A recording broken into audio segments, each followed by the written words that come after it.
Quelque chose de remarquable se passe en Malaisie. Les géants de la technologie étendent leurs opérations dans le pays, même si de nouveaux concurrents arrivent quotidiennement. Intel et Infineon investissent chacun 7 milliards de dollars en Malaisie.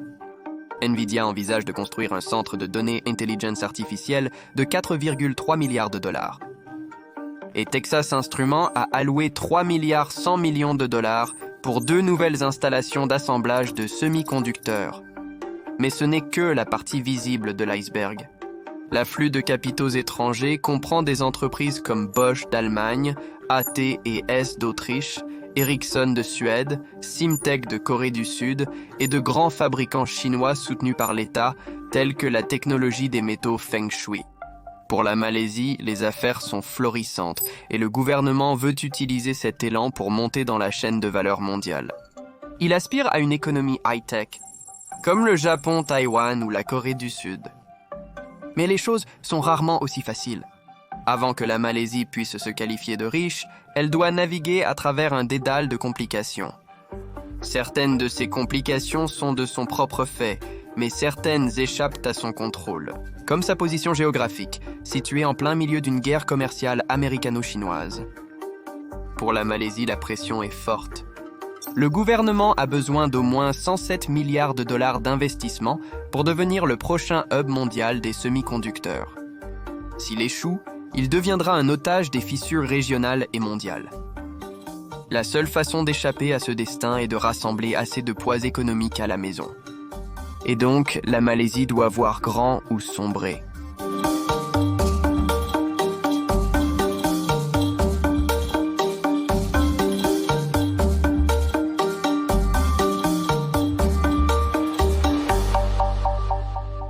Le sponsor d'aujourd'hui est Odoo. C'est le logiciel de gestion tout en un ultime qui permet à l'utilisateur de passer moins de temps sur les tâches administratives fastidieuses et plus de temps sur ce qui compte vraiment. Odoo améliore la gestion d'entreprise avec un large éventail de fonctionnalités. Il est facile de rationaliser la facturation, la comptabilité, les ventes, les emails et bien d'autres. Généralement, vous auriez besoin de plusieurs applications pour gérer ce que Odoo fait tout seul.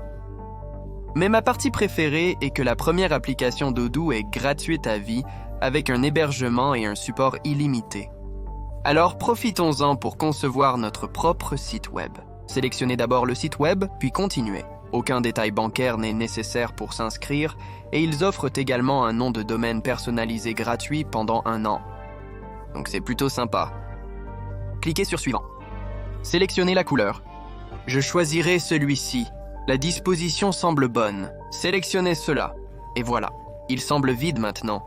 Mais vous pouvez le personnaliser précisément comme vous le souhaitez en utilisant le système de blocs. Faisons un blog sur l'Irak. Je vais créer une nouvelle page très rapidement. Poster une couverture ici, télécharger une photo, changer le titre. C'est un jeu d'enfant si vous manquez d'inspiration. Ils ont intégré une intelligence artificielle pour vérifier Odoo aujourd'hui en cliquant sur le lien dans la description et en me soutenant, en soutenant Odoo. Réputée pour son paysage époustouflant et sa biodiversité luxuriante, la Malaisie cherche depuis longtemps à passer de la fabrication à faible valeur ajoutée à des industries à haute valeur ajoutée. Comme la Corée du Sud, la Malaisie a eu du mal à développer son économie. Les deux ont eu du mal dans les années 60 et les décennies suivantes. Ils ont commencé avec à peu près le même produit intérieur brut par habitant, et bien qu'il y ait eu une croissance économique, les salaires ont augmenté trop rapidement, ce qui a ensuite rendu les industries respectives moins compétitives pour la main-d'œuvre bon marché. Ce phénomène, appelé le piège du revenu intermédiaire, maintient les nations dans une position où elles ne sont ni vraiment riches ni totalement pauvres. En 1985, la Corée du Sud a finalement franchi le piège du revenu intermédiaire. Ses investissements en innovation et productivité ont porté leurs fruits et son produit intérieur brut par habitant a rapidement grimpé à un statut de revenu élevé. Cependant, la Malaisie a pris une autre voie. Elle n'a pas réussi à développer des industries innovantes à temps et était restée piégée. Maintenant, la Malaisie cherche à rectifier les choses. Alors que les tensions montent entre Pékin et Washington, les géants de la technologie poursuivent une politique d'assurance de délocalisation connue sous le nom de China Plus One. À la recherche d'un profit et d'une sécurité accrue, les entreprises jouent la prudence en se développant dans les économies environnantes. Au cœur de la tempête se trouve une course à la domination dans l'intelligence artificielle, la robotique avancée et le développement de technologies vertes, une industrie mondiale de 617 milliards qui grandit chaque année qui passe. La Malaisie est unique dans cette course technologique. Avec sa localisation, son infrastructure robuste, son industrie des semi-conducteurs bien établie et sa main-d'œuvre anglophone éduquée, Kuala Lumpur a un avantage sur la concurrence régionale pour devenir le prochain géant mondial des puces. De plus, la Malaisie détient déjà une part de marché mondial de 13% dans le domaine de l'assemblage, des tests et de l'emballage de semi-conducteurs, un facteur qui représente 25% du pays. Pour transformer la Malaisie en le prochain Taïwan, des entreprises locales telles que Silterra et Upstart Technology cherchent à tirer parti de l'afflux de talents étrangers pour se développer dans des activités haut de gamme, telles que la fabrication de tranches et la conception de circuits intégrés. À cette fin, Kuala Lumpur a lancé le nouveau plan Maître industriel 2030, un ensemble ambitieux de politiques visant à stimuler la production domestique et à s'établir comme le prochain hub mondial pour la fabrication de semi-conducteurs. Il y a rarement une récompense sans un grand risque. La Malaisie doit voir grand ou rentrer chez elle. Pourtant, les plans à grande échelle ont une histoire mitigée de succès dans le pays. Commencé dans les années 70, Kuala Lumpur a entrepris un effort radical de restructuration économique connu sous le nom de nouvelle politique économique. L'objectif déclaré était de redistribuer la richesse à l'intérieur du pays tout en se détournant de l'exportation de matières premières telles que le caoutchouc et l'étain. Suite à la décolonisation, Kuala Lumpur a émergé avec une forte volonté de se réinventer.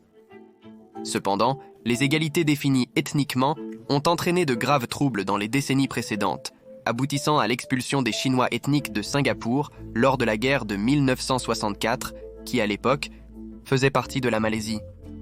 Donc, pour que le nouvel État malaisien survive, les choses devaient changer, et rapidement. Les législateurs locaux se sont mobilisés, et une décennie plus tard, la Malaisie a réussi à industrialiser son paysage. Un nouveau secteur des semi-conducteurs, développé localement, était né. Les industries locales s'étaient fait un nom. Cependant, le pays était toujours dépendant de la fabrication à faible coût. Ainsi, pour accélérer la transition vers une économie à haut revenu, le gouvernement a investi d'énormes sommes d'argent pour accélérer le développement des industries de haute technologie. Malheureusement, un élément crucial a été oublié. La recherche et le développement ont été complètement négligés dans le processus. Cette erreur a scellé le sort de la Malaisie. De plus, la politique de redistribution des richesses du gouvernement a involontairement conduit à une fuite des cerveaux. Des milliers de non-malais ethniques ont déménagé à l'étranger, sans jamais remettre les pieds en Malaisie. Dans les années 80, la croissance économique a considérablement ralenti et avec la crise financière asiatique de 1997, la Malaisie s'est encore plus enfoncée dans le piège du revenu intermédiaire. Pourtant, Kuala Lumpur avait un atout dans sa manche. Dans le cadre de sa refonte post-coloniale, la Malaisie s'était également lancée dans une entreprise de 50 ans pour transformer son état côtier de Penang en Silicon Valley de l'Est. Commençant son existence en tant que petit village de pêcheurs, Penang a servi comme l'un des principales bases navales de la Malaisie britannique au XIXe siècle. Après l'indépendance, son emplacement stratégique a pris une nature plus géoéconomique, avec la zone industrielle libre de Bayan Lepas accueillant des conglomérats tels que Bosch, Motorola, Dell, Intel et Hewlett-Packard pour aider à sa transformation. Dans les années 90, les résultats étaient clairs. Penang s'était réinventé, passant d'un arrière-pays post-colonial à l'une des plus grandes réussites de la Malaisie. Aujourd'hui, la région abrite plus de 350 multinationales, représentant environ 5% des exportations mondiales de semi-conducteurs. Ainsi, malgré sa petite taille, Penang pèse bien au-dessus de son poids, représentant près de 8% de la production économique de la Malaisie, tout en mesurant un peu plus de 1000 km². Finalement, cependant, le succès de Penang est devenu sa chute. Les législateurs malaisiens dans la capitale se sentaient prédisposés et laissés pour compte. Ils ont donc passé les 2 dernières décennies à revigorer Kuala Lumpur. Les ressources, les talents et la richesse ont été activement détournés des provinces vers la capitale. Cela n'aurait pas dû se passer ainsi, mais la Malaisie a marqué l'un des plus grands buts contre son camp de l'histoire. Sans surprise, Penang a perdu de son importance et Samsung de Corée et Taiwan Semiconductor Manufacturing Company de Taïwan ont relégué la fabrication locale de la Malaisie sur la touche au tournant du millénaire. Maintenant, à partir de 2024, la Malaisie a une seconde chance de prospérité. Cette fois, le gouvernement veut bien faire les choses, il s'engage donc à consacrer des ressources significatives pour renforcer son secteur industriel. La relance de Penang joue un grand rôle dans ce plan. La construction d'un parc industriel d'1 million de pieds carrés à Penang a déjà suscité l'intérêt de nouveaux noms tels que Jabil, Western Digital et Lam Research. Plus à l'intérieur des terres, dans le district de Kulim, l'allemand Infineon prévoit d'investir 5,4 milliards de dollars pour construire le plus grand site de production au monde pour les puces en carbure de silicium, qui est un composant essentiel dans la fabrication de véhicules électriques. Ils sont rejoints par plus de 50 conglomérats chinois qui se déplacent vers le sud dans une tentative de contourner les sanctions de Washington sur la production chinoise. Indépendamment des allégeances étatiques, des géants privés de la logistique tels que Dalsey, Hillblom et Lin Express se préparent à former les chaînes d'approvisionnement nécessaires entre les zones de fabrication industrielle du sud de la Chine et Penang en Malaisie. Plus au sud se trouvent les villes portuaires de Klang et Tanjung Pelepas. En termes de capacité, ces sites figurent déjà parmi les 15 plus grands ports mondiaux et le gouvernement a une mission spéciale pour eux. Le plan consiste à transformer les villes en centres industriels où les puces entrantes peuvent être construites, testées et expédiées aux consommateurs à travers le monde. Toujours à proximité, à Seremban et Malacca, le gouvernement cherche à développer des centres industriels où des géants du semi-conducteur tels que Nexperia et Infineon peuvent s'installer. De même, de l'autre côté de la mer, dans la ville de Kuching à Bornéo, des entreprises que Taiyo Yuden élargissent leur opération. Une ruche d'activités high-tech se répand à travers le pays. Pour la Malaisie, le meilleur reste à venir. L'Asie du Sud-Est connaît un boom économique. Les géants de la technologie qui cherchent à délocaliser leurs opérations hors de Chine ont beaucoup de place pour s'installer ailleurs. Le marché de l'Association des nations de l'Asie du Sud-Est en particulier est bien adapté aux industries de haute technologie, avec Singapour, la Thaïlande et le Vietnam, qui représentent la plus grande concurrence pour les ambitions de la Malaisie en tant que hub de semi-conducteurs. Cependant, même en Malaisie même, les choses ne sont pas ce qu'elles semblent être. Il y a de véritables lacunes qui empêchent certaines entreprises de s'installer. Pour commencer, la Malaisie connaît des niveaux élevés d'émigration. Les gens déménagent et cherchent de meilleures opportunités d'emploi à l'étranger. C'est une fuite des cerveaux à l'échelle nationale. La Malaisie a maintenant une pénurie de travail estimée à 1 200 000 travailleurs, dont la moitié sont de l'ingénierie et de la fabrication. Dans un pays qui ne produit que 5 000 diplômés en ingénierie par an, de tels chiffres ne sont pas de bon augure.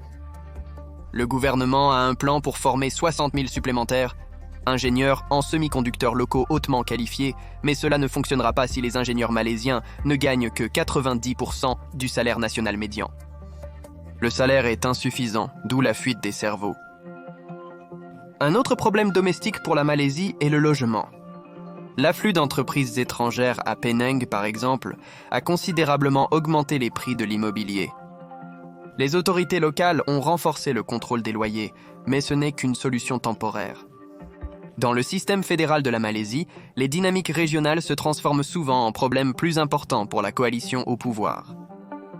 Pendant ce temps, Singapour, pays voisin anglophone, a accueilli 4 milliards de dollars d'investissements de grands noms de l'industrie tels que Global Foundry SA et Vanguard International Semiconductor, filiale de Taiwan Semiconductor Manufacturing Company. Ils rejoignent Applied Materials, qui étend sa présence dans le pays grâce à la construction d'une usine de 450 millions de dollars dans la cité-État. Avec un tel investissement, Singapour espère atteindre une croissance de 50% dans le secteur manufacturier, de l'électronique avancée, des semi-conducteurs et de la robotique d'ici 2030. L'avantage de Singapour sur la Malaisie est sa proximité et un salaire plus élevé qui s'élève à 1495 par mois comparé à seulement 469 dollars par mois en Malaisie.